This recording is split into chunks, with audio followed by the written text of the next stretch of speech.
What's up, and welcome to another edition of 30-Minute Debates, where two parties argue the most triggering social and political issues in 30 minutes or less. My name is Reese, and I'll be your guest host today. Today's topic, should gun control exist?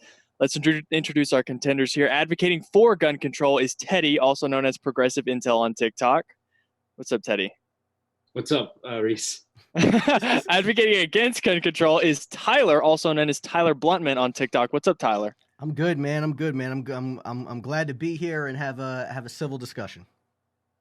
Yes, for sure. So viewers watching will be able to vote on who won this debate by visiting our Instagram page at 30-Minute Debates. Remember, the person that wins the debate isn't necessarily the person whose views you agree with the most, but the person who made you think the most. The poll will be up for only 24 hours after this video airs, so go ahead and vote quickly. Let me tell you guys how this is going to break down. Each of you get 3 minutes to represent your opening statements. After this, we'll have 4 rounds of rebuttals, 5 minutes each. During each rebuttal, one person will lead the conversation as they see fit. When it's your time, you can ask your opponent questions, debate their stance, as well as forfeit any remaining time that you may not wish to use. The debate will then conclude with 2-minute closing statements from each of you. Do you guys have any questions? I think I'm good. I think Teddy? Teddy's good too. I don't have questions. No. Okay, all right. So, Teddy, we'll get started with you. We'll let you have your first opening statement. All right. So wait. Here. I can get timer. You have your timer, right? Yeah. Okay, cool. cool. That's important. Yeah. That's important. All right. So, relating to the debate on gun control in the United States, one of the biggest misconceptions that people who support gun regulations or people who associate with people who want to ban guns or limit ownership, legal ownership, which is untrue. But pertaining to the United States, we have a situation of gun violence that is relatively unique compared to the rest of the world, where almost 40,000 people were shot in the year 2016, almost 40% of which were homicides or mass shootings. So my position is that it is necessary for the government to take certain actions during via the legislature to make sure that people who are able to own guns and are not a legitimate threat to the public safety are able to own guns, but people who should not own guns do not own guns. And there are different ways to do this. Personally, I support the institution of a nationwide licensing system, temporary background checks, etc. But the point is that the purpose of gun control is to, yes, defend the right to own a gun, but at the same time, protect the safety of the public from people who should not own guns. So from preventing them from owning guns. That's my opening. All right, awesome. Had a lot of time left there, but hey, got to keep it short and sweet, man. Yeah. All right, Tyler, are you ready for your 3 minutes? Yeah, man. I'm pretty much gonna run that 3 minutes down. I'm good though. Yeah. Okay, all right. You're good to start whenever you're ready. Cool. So my name is TylerBluntman. I am a constitutional conservative, and what I'm going to be arguing today is that the Second Amendment not only protects our right to own the weapon of our choosing, but it's also incredibly necessary when preserving our freedoms. When discussing securing ourselves from those that would harm us, and this does include government, we cannot be restricted from accessing the means that we need to combat those threats. So our Declaration, our Constitution, Bill of Rights, they make it clear that we have certain unalienable rights. Now, whether you believe that it comes from God, some other higher power, or that they're just natural human rights, government does not give us these rights, right? We are born with them. So this includes the right to protect our lives, liberties, and property by whatever means we deem fit against whoever wishes to unjustly take them from us. And to those that may say, well, the Constitution is outdated, it's old, the Constitution is still the same document that protects your right to get on TikTok or post a tweet insulting the president of the United States, right? Insulting the governing authority in places like Egypt or Iran that carries a prison sentence, but not in the United States, because we recognize that you have an inalienable right to free speech, as long as it is not an act of aggression like a direct threat to someone's life. The Second Amendment reads, a well-regulated militia being necessary to the security of a free state, the right of the people to keep and bear arms shall not be infringed. And you're going to notice how it doesn't specify certain guns or guns specifically. It doesn't say that, just the guns that government says that we want to have. It says the right of the people to keep and bear arms shall not be infringed by government in any way.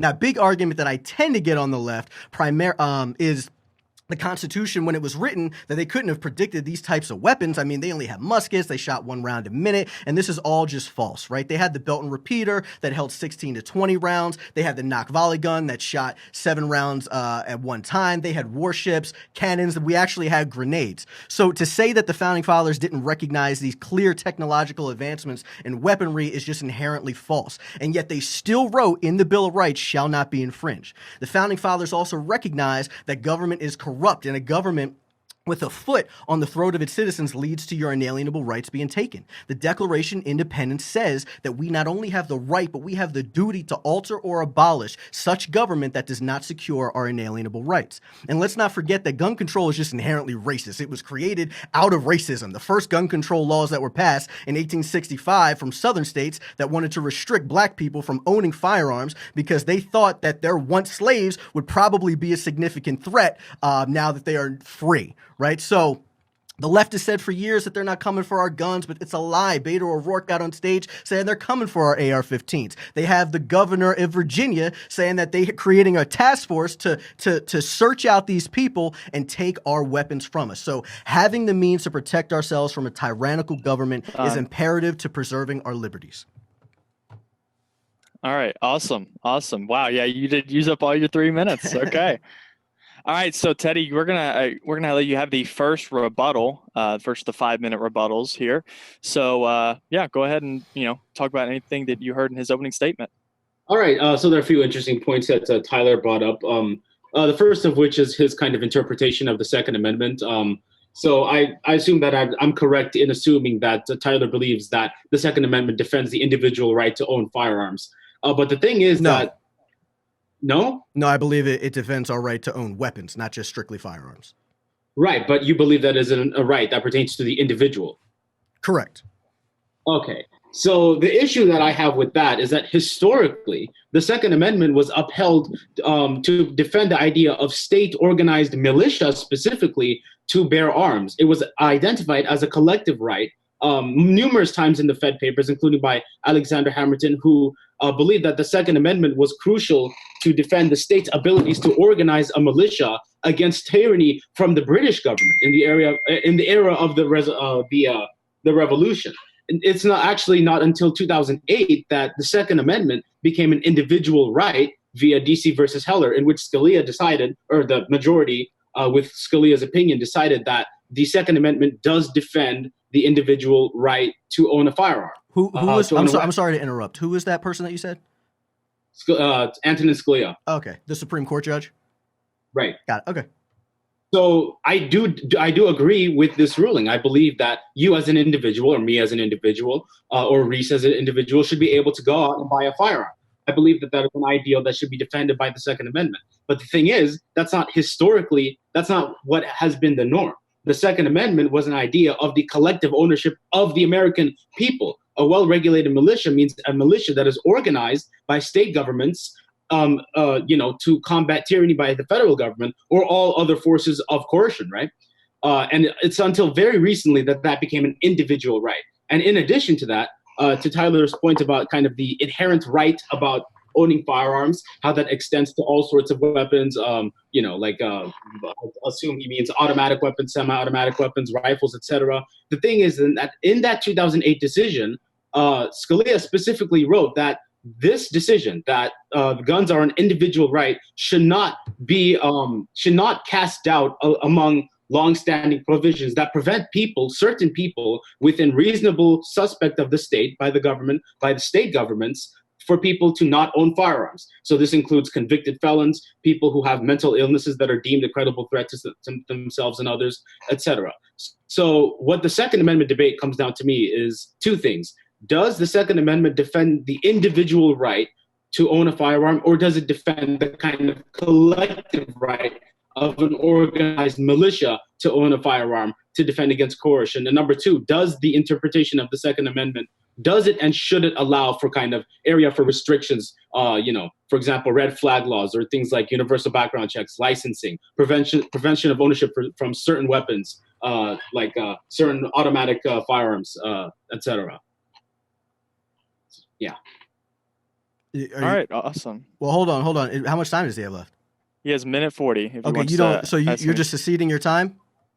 Pretty much, yeah. Okay. All right. All right. All right. All right, Tyler, you can start with your 5-minute rebuttal. Once again, in these rebuttals, if you guys want to ask any questions, Yeah. go back and forth, anything like that, go right ahead. Your time can start whenever you're ready. Okay, so I just want to attack a couple of things that you mentioned. So the one thing that you said was that it's for I think I heard you correctly. You were talking about that it's for a militia. You need to understand what a militia meant back there in the 1700s. A militia meant actually, this is exactly what it meant. It meant all white males between 18 and 45. That's what it meant, right? Today, obviously, we would extend that not just to white males, but to black males. We'd extend it to women, right? So it's all people. It wasn't just people that were for the military. These were just citizens. So I want to make that very clear.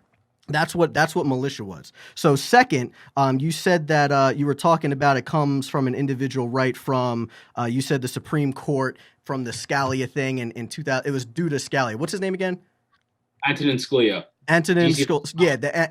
So I want to be very clear. That guy, that Supreme Court judge, that guy was appointed by Reagan, right? Huge gun grabber. Want to be very clear. Yes. Appointed by Reagan, huge gun grabber.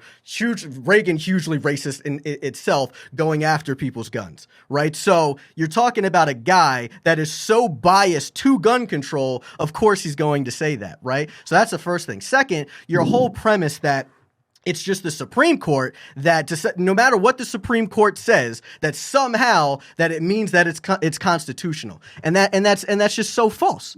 That's so false. Is that what you believe? I want to ask you. You believe that a Supreme Court rules that's what it is? Well, yes, that's what the process of judicial review is, right?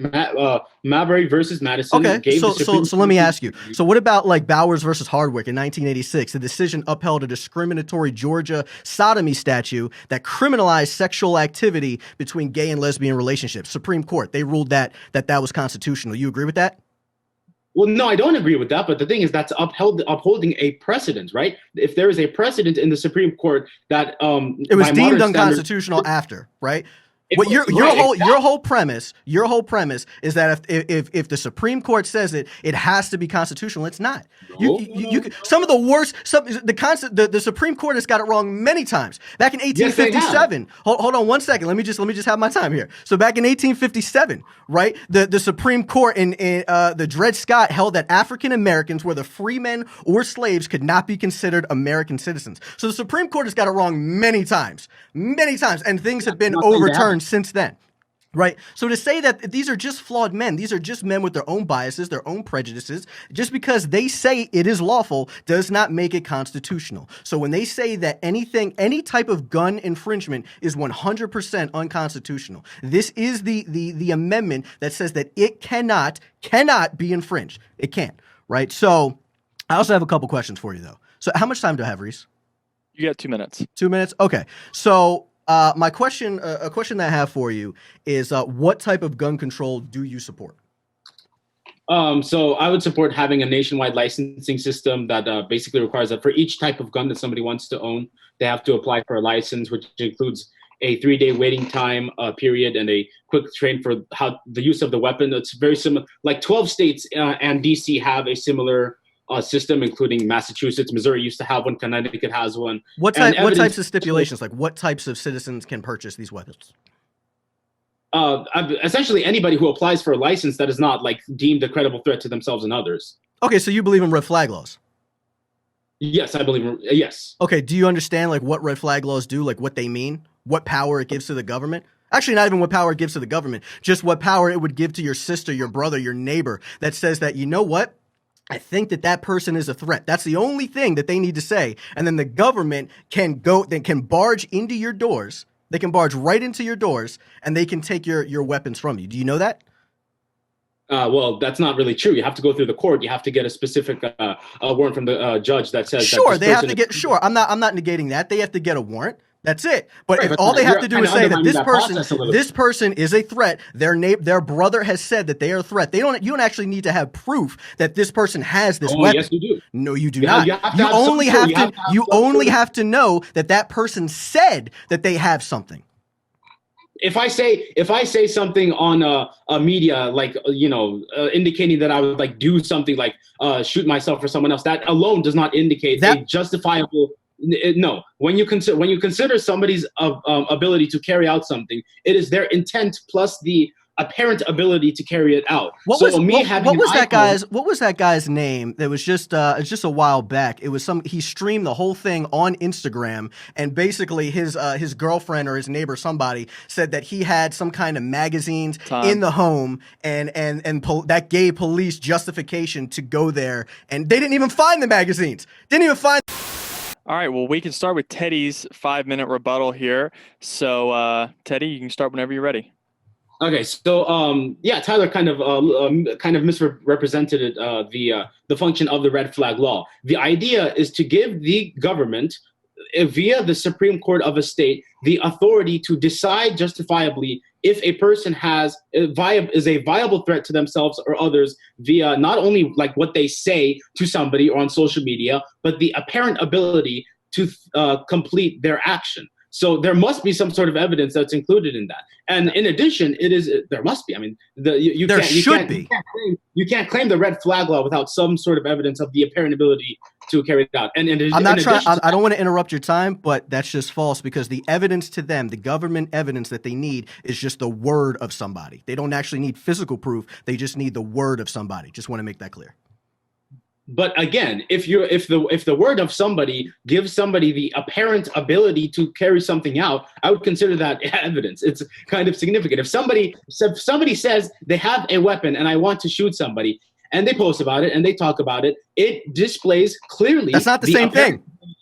Of course, it's something. If somebody says I'm going to do something and they have a weapon and they say I'm armed and they have proof that they're armed, that is obviously the apparent ability. No, that's not the same thing that you were just arguing. That's what I'm saying. You were just arguing that what I said is that somebody else, so your brother could say that you have this weapon and that you have said that you were going to do something. That's what I'm saying that all the government would need. Not if you actually said something, but if somebody said that you said something. That's what I was arguing.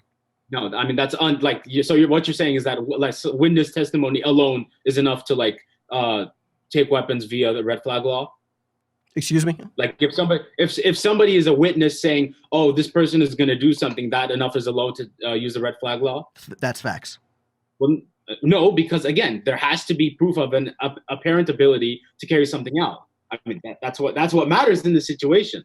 And even if there are I'm not saying that a red flag law has been perfect every time it has been tried. Obviously, that is not the case. I don't deny or suggest that there have been no flaws in the implementation of a red flag law nationwide. The thing is that the criterion of a red flag law is to temporarily, for people who are a credible threat with the apparent ability to carry out something that they say that they're going to carry out, it is something that allows the government to take temporary action. It is not an indefinite confiscation of weapons from people who they just believe to be dangerous. There has to be evidence, and there has to be granted by the court a specific time in which that order is carried out. So like the kind of presentation of the red flag law that you are giving is a bit inaccurate. And yes, I'm not saying that it has been perfect in every state. I've heard some cases where the red flag law has been used unjustifiably or not correctly, but it is rare. And in terms of statistics, we could also point to red flag laws being responsible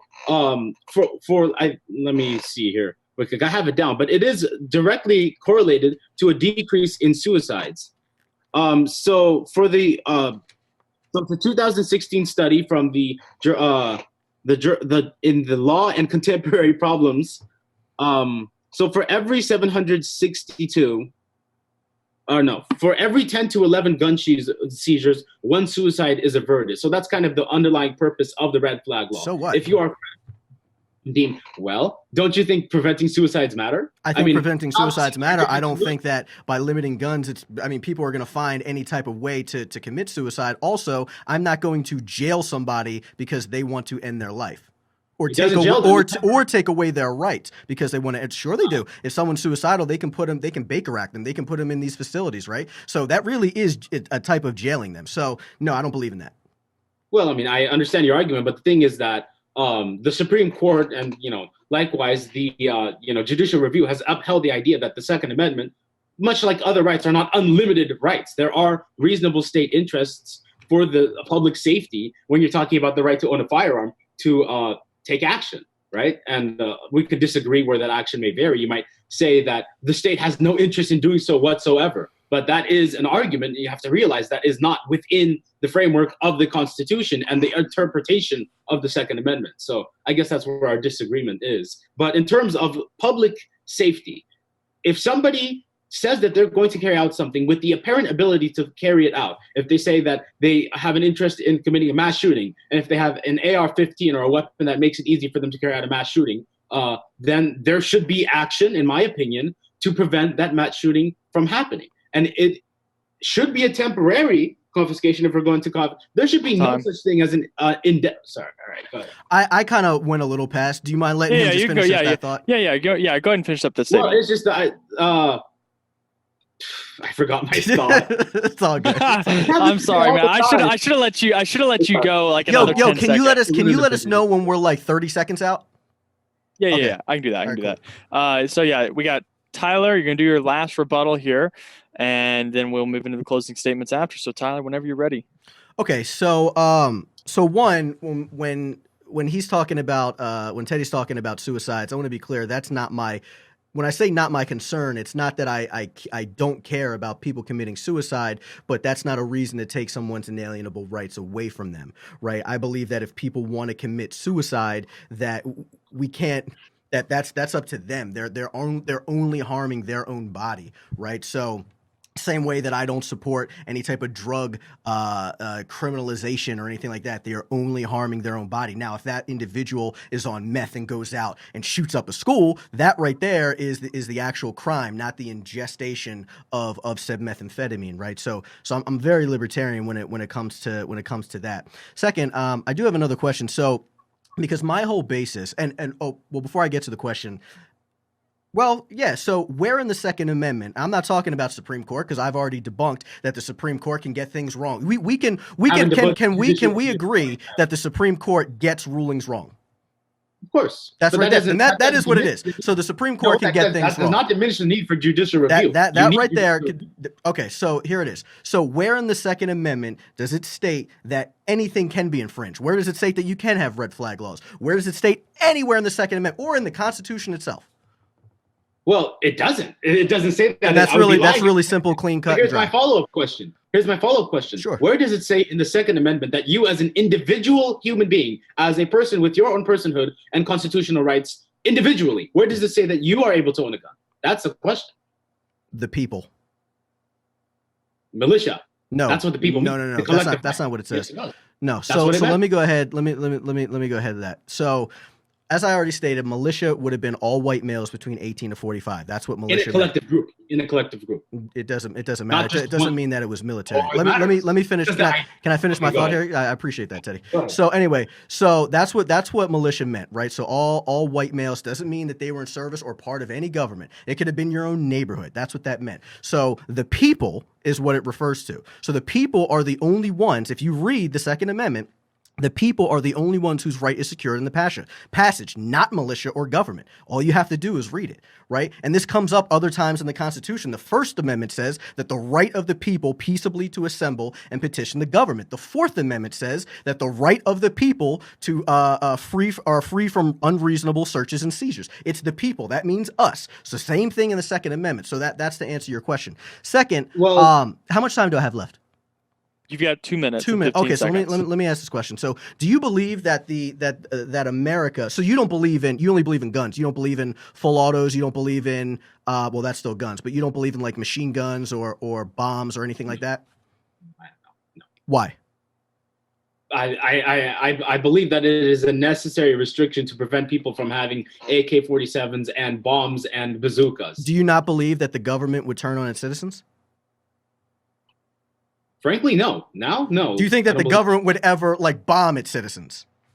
No, I don't believe that the United States. So that right there is inherently false. So that right there is inherently false. I only have 2 minutes, so let me get into it. So the government has bombed its citizens twice. So and let me tell you when. So in 1950 they bombed Puerto Rico, right? They bombed them. 1985, right? This is big. This is right out here outside of Philly. That was the MOVE movement. They literally came up, they dropped bombs on a black neighborhood. They dropped bombs from a helicopter, 2 of them, killing 5 children, by the way. So not only is what you're saying just false, untrue, they have bombed their citizens, right? Not only have they done that, but they couldn't even do it correctly, and they took out children in the first place. So when you say that the government wouldn't turn on its citizens, it wouldn't bomb its citizens, it's false. That's first. Second, if they are going to bomb citizens, if they are going to do that to us, they could have nuclear warfare. If Texas decided to say, no, in the state of Texas, where we fully recognize the Constitution, they could go ahead and nuke Austin. They could nuke anything that they would bomb us. They've already done it. So to say that is false, we need to have the weapons that we need to have to make sure that we combat them. And not only combat them, but it's a deterrent. They do not want mutually assured destruction. They don't want it. If we have a gun pointed at their head and they have a gun pointed at our head, nobody's firing. 30 but seconds. as of right now, the government only has a gun pointed at our head. That's why they're able to get away with these things. That's why they're able to restrict our rights, right? So that's why they're able to do these things. But other than that, I secede my time. If Teddy wants to say anything, he can say something. Okay, I mean, well, if what your question was is that has there been specific situations in American history where the government coerced on people, then my answer would be yes. What the question, as I understood it, the framing of your question is, would the government pose an imminent and dangerous threat to the collective well-being of the citizens? My answer to that would be no. So it's a kind of different question. Like, obviously, the government has and will make mistakes, and that includes that includes bombing citizens and killing children. So all right, cool. I'm good with these. I'm good with our closing statements, man. I don't get to respond to that. Obviously, you can respond to that, and you're about to have your 2 minutes, so you can respond to that in your 2 minutes. You get your 2 minutes right now in your closing statement. So, I mean, the time did run out. He had like 15 seconds when he seceded his time. So, and to be clear, and I'm not trying to be that guy, but I didn't even have to give you that time in the first place. Just want to say that. But go ahead. All right. So, you can go ahead and start your 2 minutes whenever you're ready. Me? Yeah. Is my closing statement? Yeah, but you can in your closing statement, you can talk about anything. So if you want to address anything that you just like tie up, you can also do that as well. Right. Yeah, this is totally you. You don't have to ask any questions or anything like that. Okay. But like the premise of your argument is that if we do have this idea of restricted gun ownership on citizens, the government will then take all their military arsenal, their weapons, and they'll infringe it on the people of the government like warfare. They'll bomb it will be a imminent threat to the overall collective public safety, which I do not believe is the case. Now, yes, there will be specific times in American history where the government messes up, where the government infringes on the rights of people, like you said in Philly under the Reagan administration. Yes, that was a mistake by the government, but that does not justify the idea that people should be able to own any sort of weaponry that they choose, including I guess that would extend to nuclear arsenal, I suppose. Why not, right? To have nukes or bazookas, and I fundamentally disagree with that. But kind of returning to the original point, in context of the Second Amendment, I do believe in the individual right to own guns, but that is a new idea.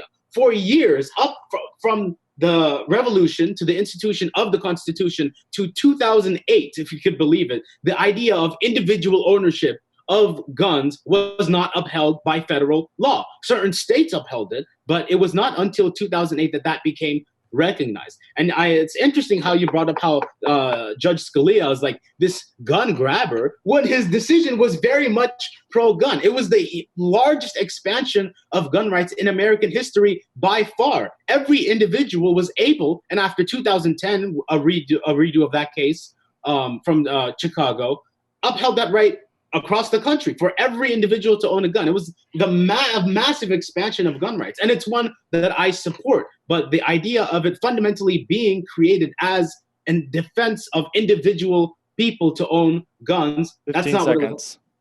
That's not what it was. The general idea was that collective people, as you said, white men between the ages of 18 to 64, yes, that's true. But the context is that a lot of these people were organized in groups to defend property. What did property mean back then? Slaves. So the idea was to have a constitutional defense of the slave owners' rights to own guns to keep rebellion, to keep slaves in check from rebellion, not individual rights. All right. Awesome. So yeah, I kind of didn't want to cut you off there, but I just figured I'd let you know you're about to run out of Dude, time. people don't know, like, until they get in here, 30 minutes isn't a lot of time. They oh don't no, know it's until they not, get in man. here. Like 30 minutes it's is a lot. hard to try to get your points across. Especially if in it's that like time, trust engaging. me. Like if it's not engaging, you're almost just like, all right, I'm done. But like when it's engaging, you're kind of just like, shit. You know what I mean? Yeah, yeah. So all right, Yeah, so no, am I good? I knew it would be tight. I knew it would be tight from the beginning. Am I So good for my fast. 2 minutes? Yeah, you're good for your 2 minutes, man. Start whenever you're All ready. right. So my position is that our inalienable rights cannot be unjustly taken from us. This includes the right to protect yourself. So, and if someone has the ability to send a missile or drop a bomb, and I'm talking about the military, or to drop a bomb, a military drone, or to drop a bomb, like I just stated how they did in Philly, not 40 years ago. Right? It is our right to own those same weapons to deter them from doing so.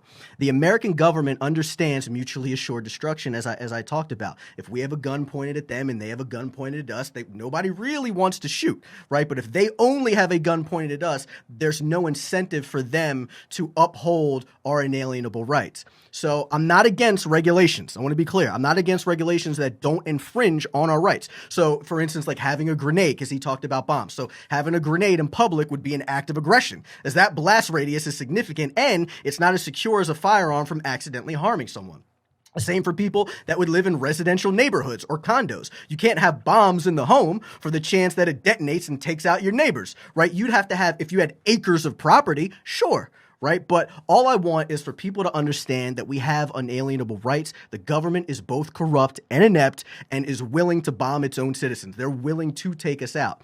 And we need the means to combat tyranny in the event that it happens to us or our neighborhoods. Right. So that's my big thing. They've already not only have they restricted that right, they've restricted our other rights. You know, you can get into things like the Patriot Act where they illegally spy on us or illegally track us. They do it all the time. The more rights that we allow them to take from us, the more tyrannical they become and the less liberty that we have. So that's pretty much where I have to end it. I also want to thank Teddy for coming on. I think that it was definitely an engaging debate. Awesome. Yeah. Yeah. So you had 10 seconds left. So yeah. Okay, 10 seconds left. Like, everybody, make sure you check out my song "Patriot Imposter" on TikTok. It's fire. It's fire. All right. So yeah, awesome. That actually brings to a close. So both of you guys, did you have fun in the I had debate? fun, Did you man. enjoy it? I had fun. Yeah. Teddy, why you look frustrated? Teddy looks frustrated. Let me tell you why Teddy's frustrated. Because Teddy's like, look, I need like 30 more minutes just to solidify my stance. It's tough, man, when you only have 30 minutes, which is really like 15 minutes each. You know what I mean? Yeah, like, no, yeah. You know what I mean? Yeah, it's a short time. But I definitely yeah. love to have you back on for another topic, man, for sure. If you're willing to come back on. Yeah, why not? Awesome, man. Awesome. So yeah, Tyler, where can people find you online? Oh man, anywhere is at TylerBluntman. I really just migrated to TikTok. Topher Town Music really got me involved in TikTok like 2 weeks ago. So I'm like 2 weeks old into TikTok, but I like it a lot. So find me on TikTok at TylerBluntman. Also at Instagram at TylerBluntman as well. Awesome. Teddy, where can we find you on online? TikTok and Instagram are both progressive_intel.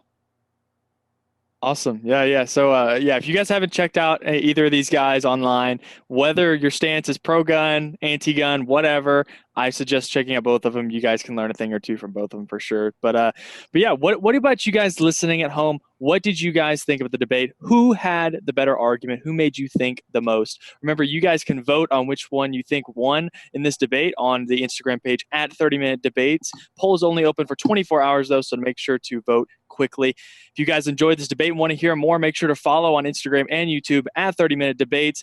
And to see my personal political content, personally me, hi guys, you can find me at The Conservative Values. Until next time, guys.